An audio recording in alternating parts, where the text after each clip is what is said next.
함께 봉독한 말씀을 통해서 우리 예수님은 의로우십니다 라는 제목으로 함께 말씀을 나누도록 하겠습니다. 기도를 했는데 하나님께서 듣지 않으시는군요. 하나님 살아계신지 잘 모르겠습니다. 하나님 우리를 사랑하시는지 잘 모르겠습니다. 저는 일단 교회를 좀 떠나 있겠습니다. 기도가 응답될 때까지. 이런 분들을 가끔 만나볼 수 있습니다.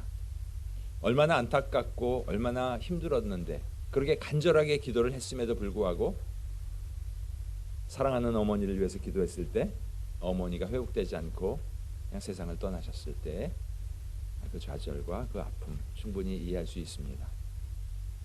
그러나 우리가 알고 있는 경험, 우리가 알고 있는 이성을 가지고 우리 하나님은 이런 분이야 라고 판단한다는 것, 또 불신의 화살을 하나님을 향해서 이렇게 치켜 올린다는 것은 참 하나님 앞에 불충한 그런 모습입니다.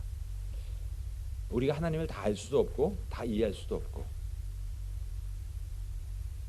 하나님께서 어떤 일을 어떻게 하시든 우리의 기도와 다르게 하시든 사실 하나님은 그것과 무관하게 하나님의 뜻을 계속해서 이루어 가시는 분이십니다. 우리의 이성과 한계 때문에 혹시 하나님에 대한 어떤 오해를 내가 가지고 있지는 않은지, 과거에 내가 올려드렸던 기도 때문에 혹시 하나님에 대한 잘못된 생각, 그분에 대한 마음속의 섭섭함, 증오감, 불신감, 혹시라도 이런 것이 조금이라도 남아있다면 그것은 나에게 하나도 유익할 것이 없고, 내가 그런 감정을 가지고 있다 하더라도 하나님 편에서 조금도 하나님은 태도를 바꾸시지 않는 분이심을 우리는 기억하며 다시 한번 그분이 어떤 일을 하시든 그분의 모든 것은, 그분의 모든 결정은 의로우시다. 내가 이해할 수 없어도 그분의 모든 행위는 의로우시다 하는 믿음의 고백으로 반응하며 나가실 수 있는 저와 여러분이 되시기를 주님의 이름으로 축복합니다. 어떤 사람은 나름대로 자기의 의를 위해서 열심히 무엇인가를 하지만 그것이 한 나라의 반역적인 행동이 될 수도 있죠. 그래서 성공하면 혁명이고요, 실패하면 반역이잖아요. 내 생각, 내 의가 반드시 옳은 것이라고 어느 누구도 이야기할 수 없습니다. 왜냐하면 우리는 그만큼 완전하지 못하기 때문입니다. 반면에 우리가 다 이해하지 못한다 하더라도 하나님은 완전하신 분이시기 때문에 행하시는 모든 것이 의로우심을 우리는 인정하며 고백하며 나가야겠습니다. 요한계시록을 볼 때마다 무서운 내용들이 많이 나오죠. 목사님 계시록 아직도 하세요? 예, 지금 10번 하기로 했는데 8번째 시간입니다. 2번만 참으시면 됩니다. 성경이 분명히 이야기하고 있는 하나님의 심판에 대해서, 왜 이렇게 심판에 대해서 강조하고 또 강조하고 반복하시는가? 분명한 그 심판이 있고 그 심판은 하나님이 행하시는 것이기 때문에 내 생각과 다르다 하더라도 그 심판은 의로우시다는 것, 옳은 심판이라는 것을 우리가 기억하며 우리 신앙의 옷깃을 다시 한번 여미실 수 있는 그런 은혜가 있기를 주님의 이름으로 축복합니다. 한번 좀 이런 질문들을 하시는 분들이 가끔 계세요. 기독교에만 구원이 있다는데 너무 배타적인 거 아닌가요? 하나님 선하신 분이신데 왜 세상에 이렇게 고통스럽고 힘든 세상을, 기독교라는 종교를 만들어서 모든 사람을 싸잡아서 죄인이라고 하고 오랏줄처럼 자유를 옥죄는 것은 아닌가요? 교회가 있는데 세상이 왜 이렇게 부조리가 많고 교회 다니는 사람들마저도 왜 그런 모습인가요? 혹시 이런 질문을 해보신 적이 있으시죠? 혹시 이런 질문이 답되지 않았다면 좋은 책을 하나 소개해드립니다. 팀 켈러 목사님의 하나님을 말하다, The Reason for God, 전부 7개의 챕터로 이루어져 있는데요. 이런 챕터에 대해서 하나씩 질문하고 답하고 어떻게 사랑의 하나님이 지옥을 만드시고 보내실 수 있을까? 과학과 부딪히는 부분은 어떻게 해야 됩니까? 성경을 그대로 믿어도 됩니까? 하는, 이게 전체 7개의 챕터에 대한 이런 내용입니다. 계시록을 우리가 봐오고 있습니다. 다 이해할 수 없고 무섭고 불안한 그런 내용들. 한번 좀 정리해 보면요. 오랜만에 도표 보시죠. 4개의 환상으로 이루어져 있는데 지금 우리가 보고 있는 것이 제2의 환상. 오늘 15장과 16장의 내용입니다. 그리고 이제 9번째 시간에는 제3환상에 대해서, 마지막 시간에는 제 환상과 결론에 대해서 이렇게 계시록을 전부 맺을 예정입니다. 세상을 심판하시는 내용, 특별히 계시록 2장, 3장의 지상교회에 대해서, 또 대비해서 천상의 교회에 대한 예배 드리는 모습을 계시록 4장, 5장에서 이렇게 표현하고 있습니다. 그리고 그곳에서 이제 심판이 일어나는데 7인에 대한 심판, 7 나팔에 대한 심판, 오늘 보게 될 7 대접의 심판. 심판에 대한 내용이 모두 다 오늘까지로 이제 끝납니다.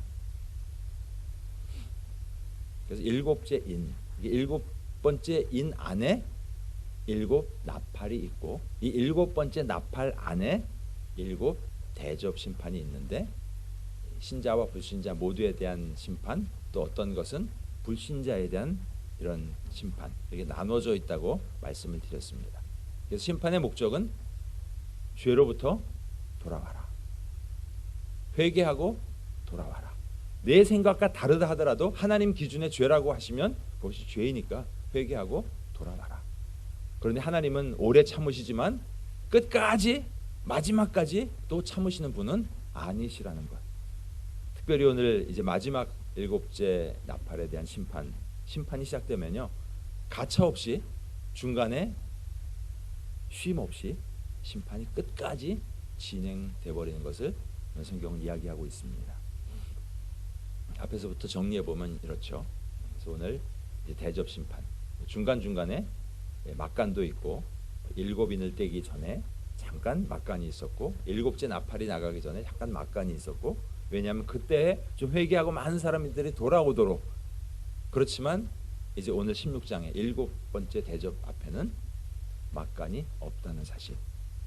즉 회개하고 기다리시는 것도 하나님도 때가 있고 또 기다리시지 않는 때도 있다는 것을 전체적인 구조를 통해서 찾아볼 수 있습니다. 어쨌든 요한계시록은 계속 반복해서 하나님의 심판에 대해서 반복해서 나타나고 있습니다. 그런데 그 하나님의 심판은 어떤 심판인가? 시편 9편 8절 같이 한번 읽겠습니다. 공의로 세계를 심판하시며 정직으로 만민에게 판결을 내리시리로다. 세계를 심판하신 하나님의 심판은 공의로우시다. 그분의 심판은 공의로우시다라고 성경은 분명히 말씀하고 있습니다. 이 하나님의 공의, 하나님의 사랑. 하나님은 의로우셔야 합니다. 그렇죠? 의로우시기 때문에 모든 죄를 반드시 벌하셔야만 합니다. 그것이 하나님의 공의입니다. 그렇다면 하나님은 반면에 사랑이라고 하시는데, 사랑의 하나님이 어떻게 공의의 하나님이실 수 있을까?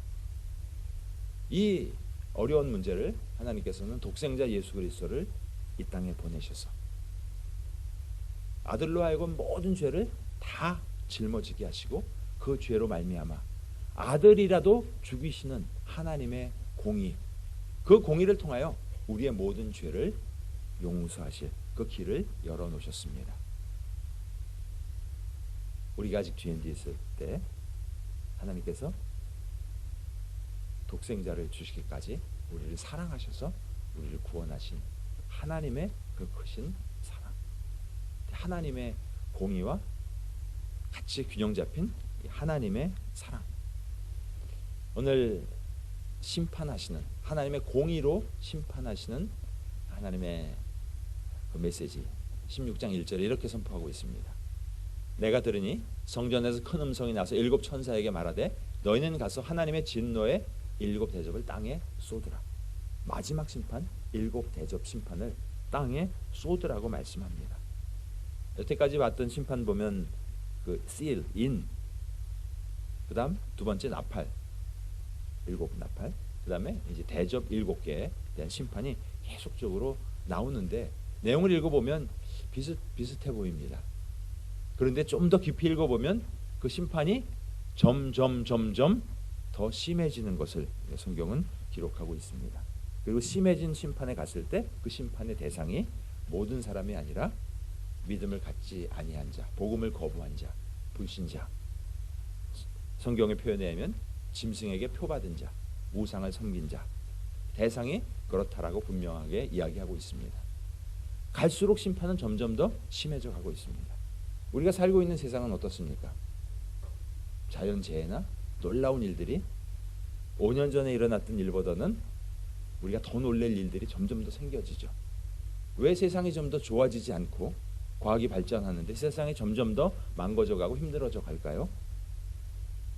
출임부터 다시 오실 주님의 재림 때까지 시기가 점점 마지막 재림으로 가고 있기 때문에 더 큰 심판, 고난, 환난을 통해서 주님이 다시 오실 날이 멀지 않았음을 우리에게 경고하고 계신 것입니다. 그렇다면 이러한 큰 심판 앞에서 우리는 자신을 돌아보아야 할 것입니다. 나는 과연 준비되었는가? 또 내 가족은, 부모님은, 자녀들은, 형제들은 이 심판 앞에 준비되어 있는가? 분명히 예수 그리스도로 옷 입고 있는가? 분명한 믿음을 가지고 있는가? 주변을 한번 돌아보시면서 이제 다음 주까지 지나시면 휴가 떠나시죠. 많이 가족들을 만나시게 될 텐데 만나시는 가족들에게 진정한 축복의 유통자로 복음을 나누시고 그렇게 돌아오실 수 있는 그런 은혜가 있기를 주님의 이름으로 축복합니다. 오늘 15장, 16장 이 두 장을 이렇게 보게 되면요, 두 장에 걸쳐서 7 심판에 대한 내용을 기록하고 있는데요. 15장은 서론 부분입니다. 비기닝. 그리고 16장은 그 심판의 내용에 대해서 이야기하고 있습니다. 첫 번째 심판의 서론 15장 우리 함께 읽지는 않았지만요. 15장 1절에 이렇게 기록되어 있습니다. 하늘에 크고 이상한 다른 이적을 보매 7 천사가 7 재앙을 가졌으니 곧 마지막 재앙이라. 하나님의 진노가 이것으로 마치리로다. 하나님의 마지막 심판의 진노가 하나씩 펼쳐져 나가기 시작합니다. 그런데 이 대접 심판을 설명하시면서요, 15장 3절에 보니까 같이 한번 읽겠습니다. 하나님의 종 모세의 노래 어린 양의 노래를 불러 이르되 주 하나님 곧 전능하신 이시여 하시는 일이 크고 놀라우시도다. 앞으로 일어날 심판을 설명하시면서요, 과거에 있었던 일, 모세 그러면 BC 약 한 1500년이죠. 애굽의 이스라엘 백성이 종살이할 때 그들을 약속의 땅 가나안으로 모세의 리더십을 통해서 출애굽시키셨잖아요.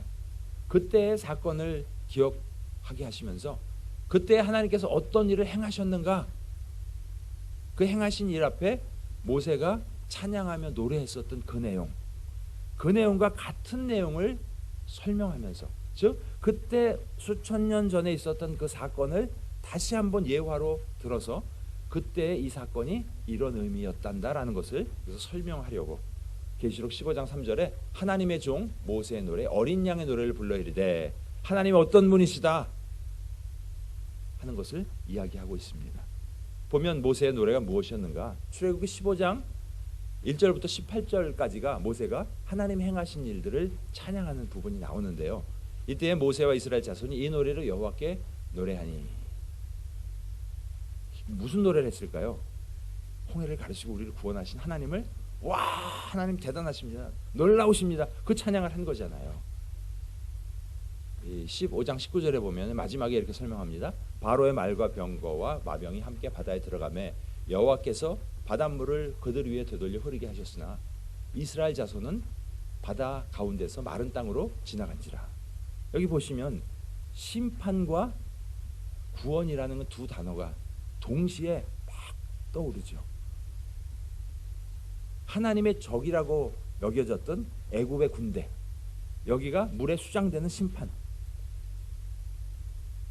그러나 초점은 이 심판에 있는 초점이 아니라 이 심판을 통해서 하나님의 백성을 구원해 내시는, 애굽으로부터 시작해서 약속의 땅까지 이끌어 가시는 하나님의 구원의 완성, 구원의 역사를 보여주고 있는 이 장면입니다.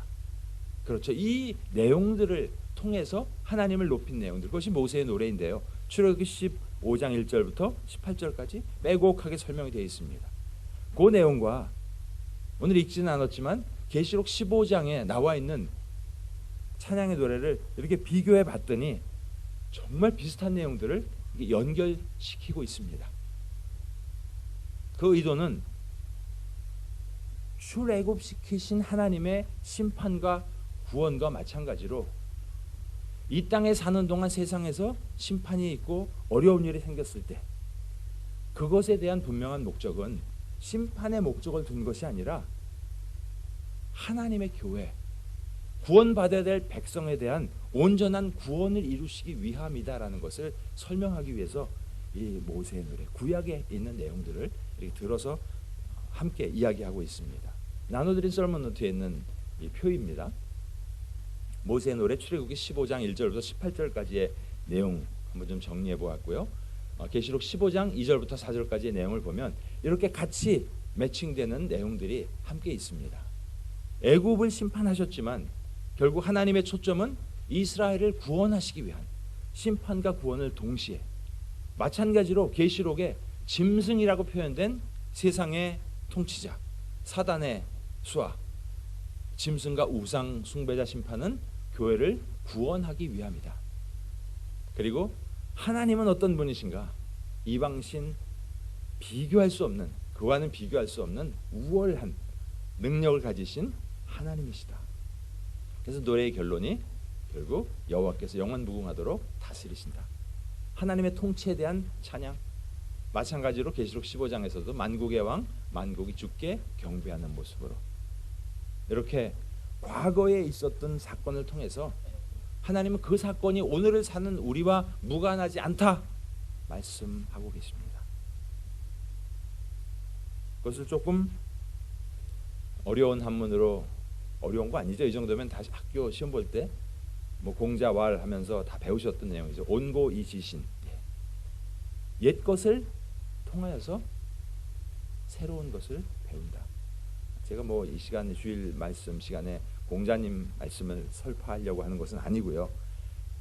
성경이 분명히 이런 내용들을 이야기하고 있습니다. 히스토리, 역사 속에서 하나님께서 행하셨던 일들을 분명히 기록하게 하셨고 그 기록을 통해서 오늘을 사는 우리가 그것을 교훈받아서 어떻게 살아야 되는가를 분명하게 알라라고 말씀하십니다. 전도서 3장 15절 같이 읽습니다. 이제 있는 것이 옛적에 있었고 장래에 있을 것도 옛적에 있었나니 하나님은 이미 지난 것을 다시 찾으시느니라. 출애굽, 애굽에서 하나님의 백성을 구원하셨던 그 출애굽, 어떻게 보면 옛 출애굽이라고 표현해 볼 수 있습니다.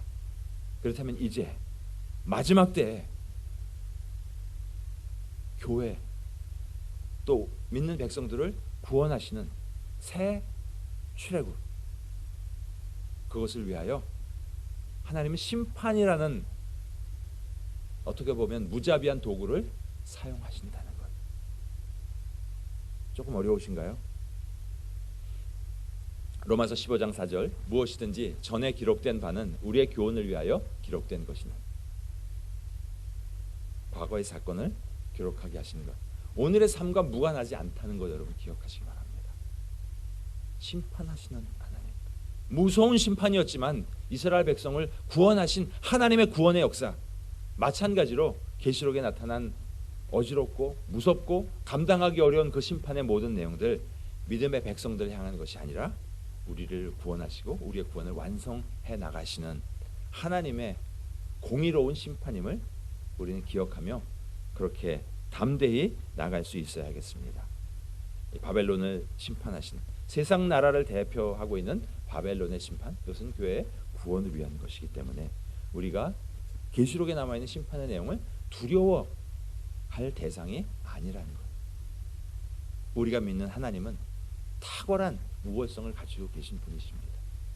때로는 우리가 기도했는데 우리의 생각대로 우리의 뜻대로 이루어지지 않는다고 하나님의 그 우월성이, 하나님의 그 능력이 제한받으시는 것이 아니라 우리의 생각과 다르게 훨씬 더 탁월한 하나님의 계획으로 하나님은 하나님의 뜻을 이루어 가실 것이라는 사실, 그리고 결국 이러한 무섭고 어려운 심판 모든 것들을 통해서 여러 이방 나라들이 회개하며 돌아오기를 기다리고 계시는 하나님의 마음, 그리고 모두가 하나님께 경배하기를 바라보고 계시는 그 하나님을 우리는 바라볼 수 있어야 하겠습니다. 이것이 15장에 남아있는 내용의 요약이고요. 이제 오늘 그 심판의 내용은 어떤 내용인가 16장의 내용을 함께 보시면 하나님이 심판하시는 심판의 내용을 설명하고 있습니다. 특별히 거기 오늘은 좀 도표를 성경 공부 시간 같죠? 이게 많이 해드렸는데요. 나팔 심판이 앞에 쫙 나와 있었고 대접 심판이 또 남아 있는데요. 내용을 한번 정리해봤더니요. 뭐 그냥 목사님 복사하신 것 같으네요. 왼쪽 오른쪽이 똑같으네요. 그렇죠? 왼쪽 오른쪽이 별로 차이가 없죠. 예. 첫 번째 심판부터 네 번째 심판까지는 거의 자연계를 대상으로 한 그런 심판이었고 다섯 번째 심판은 어두움의 심판이고 또 여섯 번째 심판은 유브라데 강이 마르는 사실. 유브라데 강이 마른다는 것은 사실 영적으로요. 유브라데 강은 그 이스라엘 백성들에 대한 어떤 보호의 울타리였습니다. 근데 그게 마른다는 것은 뭐죠? 아무나 다 들어갈 수 있는 거잖아요. 영적으로 그냥 타락하고 하나님의 백성과 세상과 구별되지 않는 마구잡이로 섞이는 그런 모습. 그리고 이제 일곱 번째 이런 심판들의 내용들이 이렇게 기록되어 있는데요. 보면 내용이 똑같은 내용인 것 같지만 반복되는 내용인 것 같지만 반복 속에서도 심판이 점점점 심해져 가고 있는 것을 찾아볼 수 있습니다. 계시록 8장 9절에 보면 그 앞에 심판에서는 보면은 바닷 가운데 생명 가진 피조물들이 죽는데 뭐 어느 정도죠? 3분의 1이었습니다. 3분의 1도 엄청난 거잖아요. 근데 계시록 16장에 보니까 모든 생물이 심판이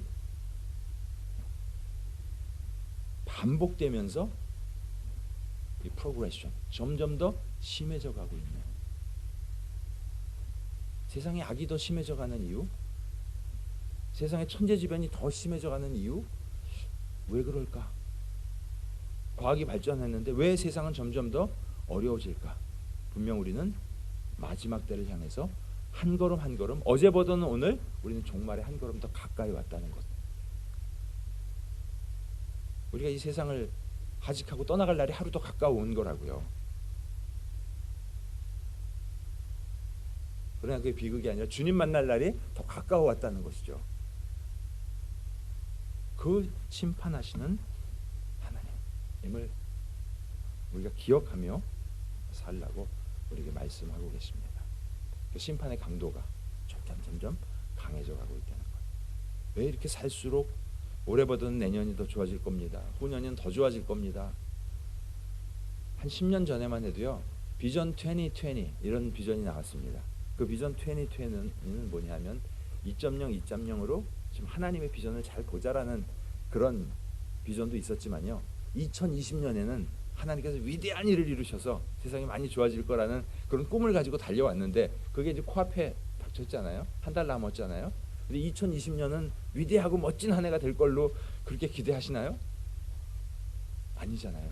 더 어려워지는 이 세상에서 어떻게 무엇을 바라보며 살아야 될까 지금 우리는 고민하고 있습니다. 세상이 점점 더.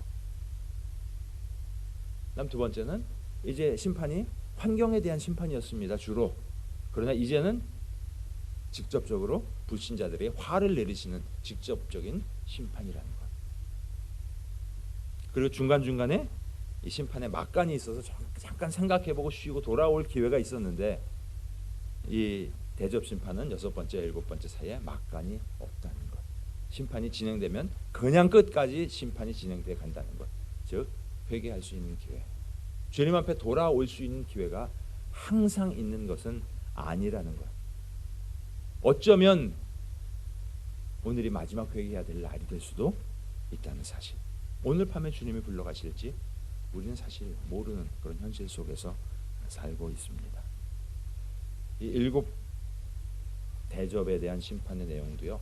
한번 좀 이렇게 정리를 해보면요. 일곱 대접 심판의 내용과 출애굽에서 나온 10가지 재앙의 내용과 너무 흡사하게 중복되어 있는 내용을 볼 수 있습니다.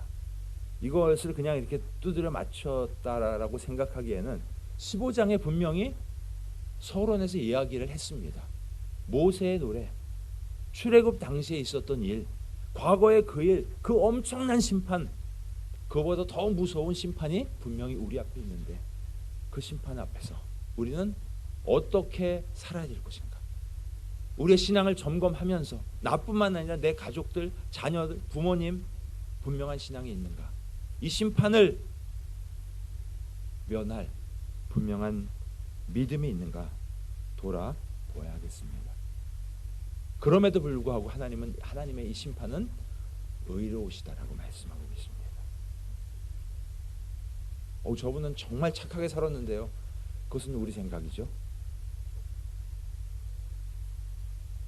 16장 2절에 의로우신 이유는 그 대접을, 그 심판을 땅에 쏟으실 때 짐승의 표를 받은 사람들, 그리고 그 우상에게 경배하는 자들, 즉 믿음을 거부한 사람들, 믿지 아니한 사람들, 예수 그리스도를 구주와 주님으로 믿으라고 이야기했지만 거부하고 짐승의 표를 받은, 그리고 우상에게 경배하는 자들에 대한 심판이라고 분명히 말씀하고 있습니다. 요한복음에서 우리에게 약속해 주셨잖아요. 믿는 자는 심판을 받지 않을 것이다라는 이 약속의 말씀. 그렇기 때문에 이 계시록에 남아 있는 많은 심판을 우리가 두려워할 것이 아니라 그 심판의 대상이 되어 있는 사람들을 긍휼한 마음으로 바라보며 그들에게 복음을 전해야 되는 사명이 우리에게 있습니다.